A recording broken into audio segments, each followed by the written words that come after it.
Tommy, you're shaking your head on this. So I looked into this. And so she said that using the term poisonous and bad for your health, I can't remember the other term there, is what she took issue with. So I guess if they just passed a law that said, we just don't like these dyes, it would have been okay. I didn't really understand the judge's, her ruling on it. Yeah, maybe just call them racist, because then you can get rid of everything, right? Fair. The statues, the monuments, just call them racist additives, and then maybe they'll get on board.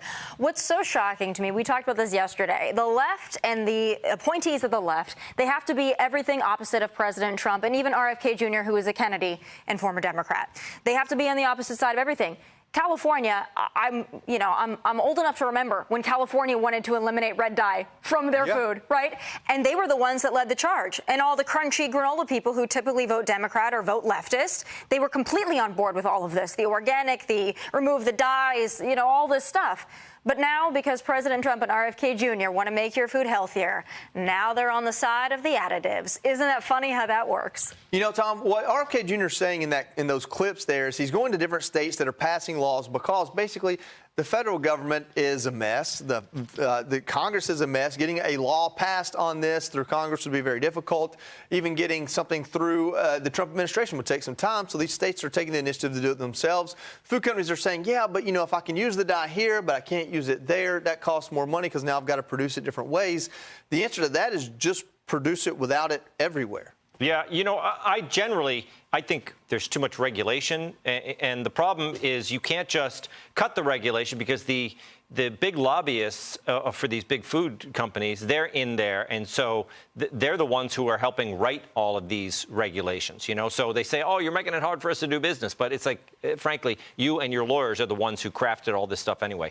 I hope that RFK is able to loosen these things up. I like the idea of the states doing it state by state, and we can decide. Listen, if our state wants to say that, wants to loosen up the regulations, we should be able to do it. Kaylee, part of this is Americans have to get used to eating ugly food. I mean, we were talking yesterday about how, like, if you get eggs from a chicken, if you wash them and bleach them, now you have to refrigerate them. But if you leave them as they are when they come out of the chicken, no matter what's on them, until you get ready to use them, you can just leave them out on your counter. And this idea that most Americans don't even understand what their food is, where it's coming from, or the healthiest version of it. And the food industries have kind of programmed us that way. Yeah, part of it is we need to reset our expectations, to your point. However, I think that the manufacturers' complaints about affordability, it seems like they're trying to hide behind that excuse right now because they know so many Americans are concerned about grocery prices. Because my question is if it's actually that difficult for you to produce these things differently, then why are your standards in Europe different? Yeah. You produce them differently in Europe. So how could it actually be that much more expensive and that much more difficult to simply do that here as well? Yeah, and when they say it's going to be more expensive the same month that affordability becomes the headline, you've kind of shown your cards there. All right, in other health news, last week RFK Jr. announced he will stop Medicare and Medicaid payments to any provider offering, get this, sex change procedures to minors. This morning, I signed a declaration. Sex-rejecting procedures are neither safe nor effective treatment for children with gender dysphoria.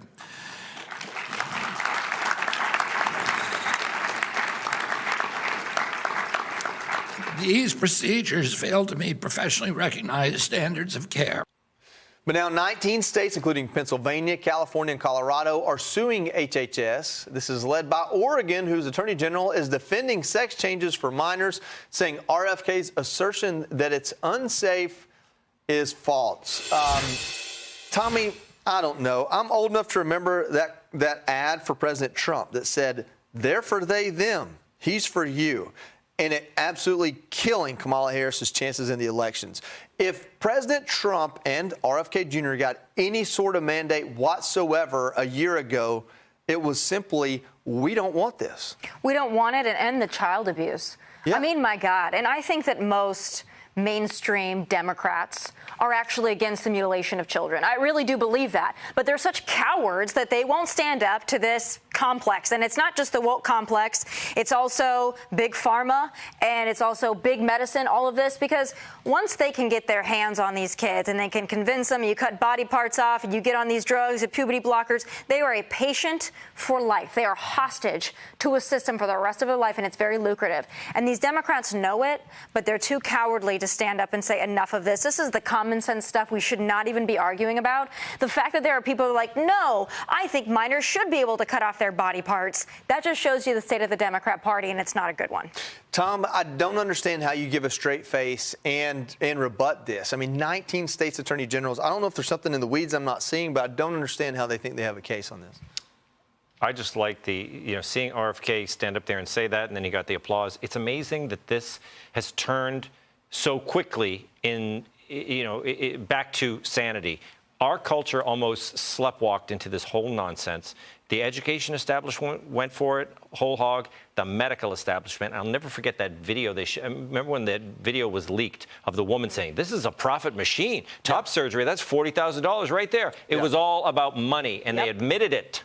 Kaylee, I think Vanderbilt right there in Nashville is one of the places they got caught doing it, basically making it a cash cow. Yeah, Joey, I'm a bit confused, though, because last year I was reliably informed that sex change procedures on minors never actually happened. And now we're being told that they do happen, and in fact, it's a good thing. You know, I have to wonder if any of the attorneys general who signed onto this letter have actually talked to detransitioners, to the kids who underwent some of these procedures, because I have.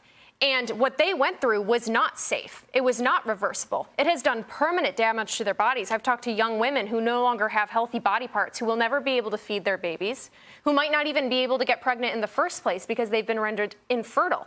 These are permanent consequences, and we performed experiments on them. I mean, how could you possibly say with a straight face that these procedures were safe? It's really shameful, and I wish that they would give these detransitioners a voice, because their story would very quickly be rebutted. I think it's amazing to me. You have to wait till a dog's at least 18 months old to have it fixed, because its bones could be brittle for not getting the right hormones. But we want to give puberty blockers to kids. I mean, I don't know. I'm no scientist, but common sense does prevail. Hey, Sean Hannity here. Hey, click here to subscribe to Fox News YouTube page and catch our hottest interviews and most compelling analysis. You will not get it anywhere else.